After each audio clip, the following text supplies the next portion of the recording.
All right, here we go. 4th and 18 for the Tigers. Here's your ball game. Nick Marshall stands in, steps up, going to throw downfield, just a home run ball, and it is tipped up. And Lewis got it on the deflection.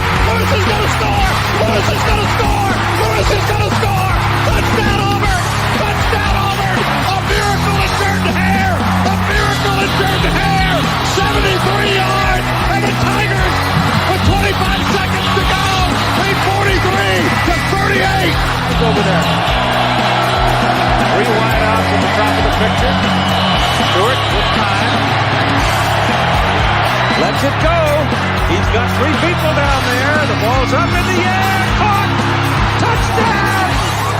Caught by Westbrook for a touchdown. Incredible. Here's Stock ready. Has the ball. Rolls to the right, looking downfield, sets up and heaves it towards the right side of the end zone. It's going to be jump ball, kicked in the air. Oh! It's caught! Touchdown! The Wildcats win! What the deflected pass! Unbelievable! He's going to go back to throw the ball. Sets up, looks, throws toward the corner of the end zone. It is intercepted! Intercepted! They're not down the ball! 7 to 35 to 40! Kenny Wade is going to score! Kenny Wade is going to score! 20! interception! Touchdown!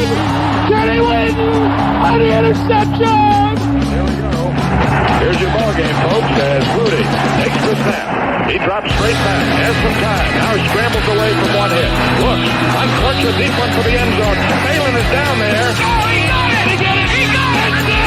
Touchdown! Touchdown! Touchdown! Touchdown! Boston College! He did it! He did it! Rudy did it! He got Phelan in the end zone! Touchdown! And we welcome you to week 4 of the college football season. I am joined by Artie Source, who celebrated a birthday recently. Happy belated birthday to you, my friend. Well, thank you very much, Brian. Had a great time down in Cabo San Lucas, except that there was a wonderful hurricane named Kay came rolling up the Cape. And, well, you know what? At that point in time, I was so burnt and sizzled that Yeah. it probably helped me out a little. Yeah. We got a good but abbreviated show for you. We're going to get to our picks in just a little bit, but I'm going to introduce something we like to call the Call of the Week. And we have to go back to Boone, North Carolina. And my buddy Adam Whitten and the Appalachian State Mountaineers provided this miracle on the mountain. See how many Troy rushes here. They have everybody back to try to knock one down. 3-man rush. Chase going to step up in the pocket. Sets. Throws high into the air. It's up for grabs. It is juggled. He got it! It's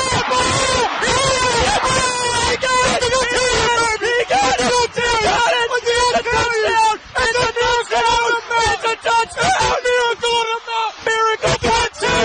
It's Miracle part 2! Oh, they didn't give up on this! Oh my gosh! Don't you do it, baby! Don't you give up on these Mountaineers! What is it with Appalachian State and scaring teams? I don't know, but I tell you what, when they did something to Michigan like about 10 years ago, they set them back about a decade, it looks like. Yeah, they did. And I mean, to tell you, I watched College Game Day ESPN last Saturday, and the excitement in that Boone, North Carolina area, what a gorgeous area it seems like, too. It is. But, you know, I've got a friend who actually played baseball at Appalachian State. So my wife and I have been hearing about App State for at least 12 years now. And Jazz is quite a character. He's a Hall of Fame baseball player from Appalachian State. And even if he isn't, he's a hell of a guy. But, I mean, I got to tell you, they've got something special in the water there. It's exciting to see. Anybody name the Mountaineers, and there's only 2 schools I can think of, West Virginia and Appalachian State. So, I mean, it's a great thing. I think it's fantastic for college football. I think it's wonderful for college athletics, and the people sure love their Mountaineers. They sure do. I mean, I can't explain it because I got to tell you, I was watching the end of that, and I walked away after Troy stopped them on 4th down. And then I see Miracle pop up all over my feed, went and saw it, and it's like, are you kidding me? Well, the other thing that made it really wild, Brian, is he didn't even get the ball to the end zone. Usually on a Hail Mary like that, it gets tipped up, a guy catches it, somebody jumps on, there's 12 people down there. Yeah. This when he caught it, then he circled back around, went into the end zone. I mean, come on. There's got to be some real special things going on in Boone, North Carolina. And it was perfect. It was perfectly played. The deflection was perfect. Everything was perfect. And then they do that. Everybody goes nuts. Like I said, my buddy Adam Whitten from Learfield Sports and Appalachian State on the call. The call just made it perfect. I mean, nothing against the ESPN call, but when you get the radio call linked in, it makes it that even more special. And I got a couple of friends that graduated from Appalachian State, and they told me you got to play this at least on the morning show. Well, I did that, and I'm playing it here. I love it. I'll tell you what, it's a big, exciting weekend. There's not a lot of crazy big matchups, but we've got 5 that we've kind of chronicled that we're going to go over. And I think if you looked at it, you'd have to say Florida at Tennessee in the SEC might be the big game, 3:30 CBS this Saturday. It's good to see both these programs back into position where they once were, the Kings, especially for Yes. Tennessee. General Neyland Stadium, Johnny Majors Field.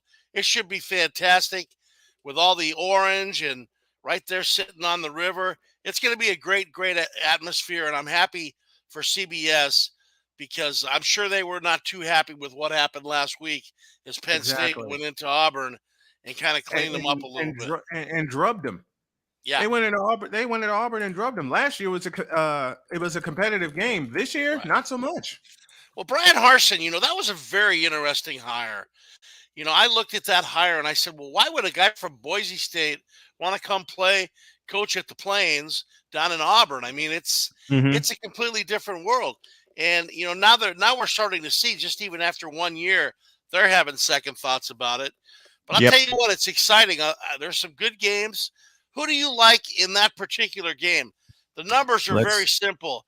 It's Florida's getting 9.5, and it's 62.5 on the over/under. Two great teams. I mean, for Florida to come out and beat Utah opening night, that was a big victory. And Billy Napier's done a great job. What are your thoughts on his program, Brian? Florida's on the rise. Got to give it to them. Florida's on the rise, but their measuring stick is going to be Georgia when they play in the world's largest outdoor cocktail party in Jacksonville. That's going to be their measuring stick.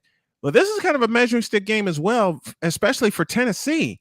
They're ranked number 11. It's a home game, and I haven't seen, honestly, this much excitement for them playing Florida since 1998 when they knocked them off in between the checkerboards at Neyland Stadium, and that took overtime to do. So Florida's getting 9.5, which means Tennessee is laying 9.5. I'm going to take the points, and I'm going to call for the home team to win. I kind of agree with you on that one. I think I'd have to take the 9.5 points. I don't think it's going to be a big shootout like they're saying. I think there's going to be points scored, but I'm going to probably go with Tennessee. Probably winning the ball game 31-27, somewhere in that range. I think Florida's got too many athletes to let this get out of hand, and that's how I'm going to look at that one. Then we got another good one kicking off the day on ABC Sports at 12 noon. Wake Forest and Clemson, and this is huge when it comes to the ACC because if somehow Clemson gets beat by Wake Forest, and Wake Forest has got a heck of a quarterback, this Sammy Martin is for real. He's had some injury problems, but based on what he did last year, this guy can definitely wing the ball. I find myself looking at Clemson being a 7-point favorite. 57's the total. It's tough to play down there, in Clemson, Valley. South Carolina. If I had to pick it first, I'd say Dabo's got the edge here just because he's got a complete team. I think Wake Forest has a great offense, but I think they give up too many points. And I call him DJ Ugalele from St. Bosco High School. I know that's not the right way to spell it, but it's the only way I can say it. Right. Oh, man. So I'm going to probably go with Clemson. I'm going to lay the 7, and I'm going to go for a defensive battle. I think Clemson will pull it out. I think they'll win something like 27-17, 27-18, 27-19 in that range. Yeah, I was looking at 27-20 in favor of Clemson. I too am going to lay the points, and I'm going to pick the home team. Let's go down to Texas. Number 10 Arkansas at Texas A&M, and I know you've heard this term so many times before. This is the definition of a trap game. Hey, Sam Pittman, what a great job he's done. And you were talking about how awesome Georgia has been the last 2 seasons. Well, this guy was the nondescript line coach for Kirby Smart for a lot of years. He's been fantastic. I watched him on game day last week as they had a mic prior to the game. He was walking around the stadium, and he's got the Arkansas Razorback Nation back to where it was, almost to the point when Frank Broyles was coaching. Yeah. And that says a lot because, that 65 team had Jimmy Johnson and Jerry Jones on it on the offensive line. And, I mean, Arkansas is just fantastic to see.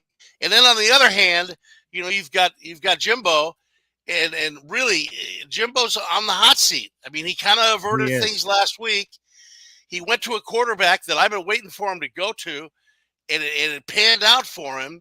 Mhm. And, the Max Johnson's, his father won a Super Bowl as a quarterback for Tampa Bay. And I thought he did a little better job. So it's going to be the great rushing attack of Texas A&M against the overall ability and athleticism of Arkansas. And they're playing this one in Arlington. It's on turf, which Yes. is a big factor because, Arkansas plays on natural grass. So I kind of have to give Texas A&M a little bit of an edge in that sense. What are your thoughts on that, Brian?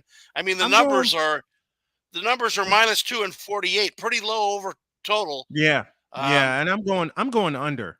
I'm going under, and I would think Texas A&M would have the advantage also because it is being played on turf and being played at a neutral site. We're going to pause for a break really quick, and when Artie and I come back, we'll have the rest of our picks, and we'll have a couple of other stories to look at. Stand by. This is the A&B College Football Show, and you are hearing it live on SDM Sports Radio, and you're watching it live on the SDM Sports Network.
Welcome back to the AB College Football Show, Week 4 edition. I'm Brian, that's Artie, and we left off with Texas A&M and Arkansas, and you gave the edge to Texas A&M. I did, and that's going to be ESPN 7 o'clock Saturday night. It's going to be in Jerry World down in Dallas. Two well prepared football teams, but both teams, they've got a couple of deficiencies. But I'm really excited to see whether Texas A&M will respond to the situation, because they really need to come out of this game and play one good game. Arkansas is undefeated, 3-0. Texas A&M, they got hung on a big defeat, came back. They played well last week. But I got to tell you, this is going to be a very key game in the long term. Look at the Texas A&M Aggies. They really have a tough schedule. They play in the SEC West, which, with Alabama, Ole Miss, that's not an easy hill to climb. No. And, I've heard nothing but positive things coming out of Texas A&M. We had a little bit of off-season kerfuffle between Nick Saban and his old assistant, Jimbo. So it's going to be great. I look forward to it. A couple other games of note. I look at this Kansas State. Big Eight. That you went where I was going to go. Let's go to the old Big Eight. Yes, a couple of ranked teams there: Kansas State and Oklahoma at Memorial Stadium in Norman. Can't you just see Oklahoma? Did Oklahoma impress you against Nebraska? They did. Oh man, they played a full 60-minute, all three-phase game. I think what the new coach has been able to instill has been fantastic. They had a lot of discipline. I think Kansas State is always putting other teams on upset alert. They seem to come up with performances when nobody can figure it out. Last year, the opening game against Stanford, everybody was talking about Stanford after having 8 great years. They came out and got slapped. I mean, it's an amazing situation. I look at this bad boy, and I think by the end, with Adrian Martinez, the old Nebraska quarterback at the helm, for the Wildcats, I think it's going to be a great ball game. You got Dylan Gabriel for Oklahoma. What are your thoughts on the game? I mean, it's going to be Oklahoma favored by 12. No, I'm taking those points. Because the way I'm looking at this at Owen Field, this is a trap game for Oklahoma. Kansas State has always been a trap game for OU, whether it's on AstroTurf or natural grass or field turf like this one is. I mean, Oklahoma was very impressive. Very impressive. But I agree with you. There's something about the scepter of Bill Snyder and the Kansas State Wildcats that are going to frighten the daylights out of OU. I'm going to go ahead and do it. I'm going to call for this is my Fanatics upset pick. I'm going to go ahead and call for it. I'm going to call for Kansas State to upset Oklahoma in Norman. And they've done it twice in the last decade. Yes. So it's not like they haven't been down this road before. So I kind of like your call on that one. You stepped out there on this one. Yeah. But I guess if I was going to look at it, I think K-State's going to cover. I look at the final score being more like 31-24. Yeah. Oklahoma. But I could see it turned around the other way just as easy. All it takes is one turnover. And you mentioned the biggest thing I was thinking of, something Kansas State does well. They force turnovers. And they especially force turnovers when you least expect it. Like I said, I'm going to go ahead and call. I'm going to go ahead and call for the upset. I got a few people in the chat with this. What do you guys think about this game? Shady Sports Network joining us, as well as the Hawk TV. Our buddy Sick Diggy, all the way from Norway, checking us out. A Pizzle from Florida, checking us out as well. What do you guys think? Is this the upset game of the week? Or do you have another game that's the upset game of the week? I'm going to label this my Fanatics upset of the week. I'm going to go ahead and call for it.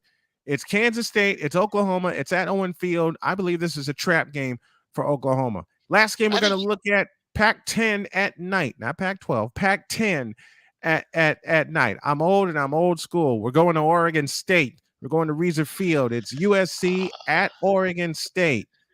The first game I ever got to kick field goals in at University of Southern California. Our old offensive coordinator who wanted the job at SC, Craig Fertig, against John Robinson. A Mm-hmm. beautiful evening, Research Stadium, Parker Field. It was cold. It was damp. We came in Mm-hmm. number 4 in the nation, and the Beavers, they had us. They had us until the fourth quarter, and I kicked a 38-yard field goal late in the game. We wound up winning the ball game, 20-13. But I got to tell you, it's a trap. You talk about trap games. You talk This about is it. Kansas State, Oklahoma. Here's another one. Because this team, I got to tell you, whatever the Beavers have been doing, the last couple of years, they're building. They seem to have a network of Samoan players from Hawaii. Mm-hmm. We were lucky enough in my era to have Mosi Tutupu, the great fullback. Mosi Um, Tutupu spent many and years with the Patriots. yes, he did. He still has a record in the NFL, Brian. He's Really? played in more snaps from line of scrimmage than any running back in NFL history. Wow. And a lot of people don't know that. And he's no longer with us. He was. I Oh, called him man. the human Coke machine because you Yeah. couldn't get your arms around him to try to tackle it. Mosi Tutupu spent many And he years also as a delivered great flavor. Yep. Mosi Tutupu spent many years with the New England Patriots in those red uniforms and the actual Patriot logo on either side of the helmet. Let's go to Indianapolis and welcome AB Media 83, and I didn't say it right, out of Indianapolis, Indiana. Fellow's battling a kidney problem, but he still drops a lot of great computer programming. He does a lot of great websites. If you need a website done, contact this man. Back to our business here. This is our second trap game, and I'm going to go. I know I'm going to be absolutely wrong when I make this call, but an old segment on Mike and Mike in the Morning was predictions sure to go wrong. I'm going to lay one of them right here. I'm going to call for Oregon State to beat USC. It'll be razor thin. It'll be razor thin. And there's a great opportunity there. SC has looked good offensively in their first 3 games. They're 7th in the nation, but Oregon State is also undefeated, and they've beaten some good teams along the way. Boise State in the opener. Boise State's going to have a good ball club before it's all said and done. Absolutely. As I look at it, and I mean, I'm a Trojan way back and the whole shot, but I got to say, I feel really, really nervous about this one. Jonathan Smith's ball club has really come to the forefront. And, when you look down their lineup, they've got some really tough running backs. They play strong, good, great defense. They're good on special teams. There's chaos in the Pac-10, except in the Pac-12 North. But I think this ball club is in there with Washington State and Washington, who's playing well, along with Oregon, who's coming along under Dan Lanning. I think they're one of the 4 teams that has a chance to capture the North. Now, the South, pretty wide open as well. If UCLA keeps playing that schedule they're playing, they'll be undefeated. But that eventually has to come to an end. I'm going to look at this, and I'm going to say Jonathan Smith covers the spread. I think the people of Oregon and Oregon State and the Beavers are going to be out to try to get USC. They did it a couple of times over the last 10, 12 years when Mike Riley was coaching up there. So this is definitely going to be an interesting ball game. I'm just really bummed out because it's hard to get Pac-12 football east of the Mississippi, and they're on the Pac-12 network, which you call it late night TV. I call it I got to go listen to it on the radio. Who's the voice for USC? I know Josh Lewin, a good buddy of mine, is the voice for UCLA. Who's the radio voice for USC? Pete Arbogast. He's been there for a while. He replaced a gentleman that I was real close to, Tom Kelly. And Pete used to do Arizona football when I worked for KTAR out in the Valley of the Sun, Phoenix. And Pete's a good man. Pete really is. And we were talking earlier this week, and he indicated to me that he really feels as though this is going to be important because SC's had some great stuff happen. When you get 59 new kids together and they kind of bond the way this team has bonded, it's been fantastic. But now you go on the road, and what people don't realize, Corvallis is not easy to get to, Snowman. You fly into Eugene, you get on a bus, You drive southwest for about 2.5 hours, and then in the middle of nowhere, Corvallis, Oregon, Mhm. you know, there's this beautiful college town, and it's usually really cold, really damp, Yeah. and you know, it's gonna present some challenges to USC. Especially, we don't know how Caleb Williams throws a wet football. That's Right. something that I think is going to be an important factor as well. Mhm. But you know, I think the Trojans are going to sneak out of town with the victory, but they're gonna get a little bit of momentum as to what the rest of the season is going to look like when you've got, you know, the target on your back. Yeah, and they have a big target on their back. Want to thank everyone for tuning in to the AB College Football Show. Support the venture and the Snow Strong initiative as we try to get things together with the SDM Sports Network. You can do it via Cash App at Tallman Dr. K50. That's the tag that you need. And also you can join via Patreon. Go to patreon.com/SIT morning. That's where all of our operations are.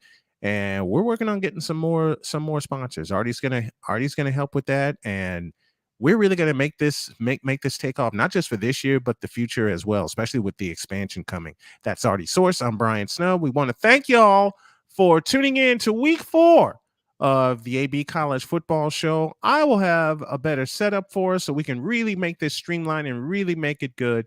Artie, always a thrill and a pleasure, my friend.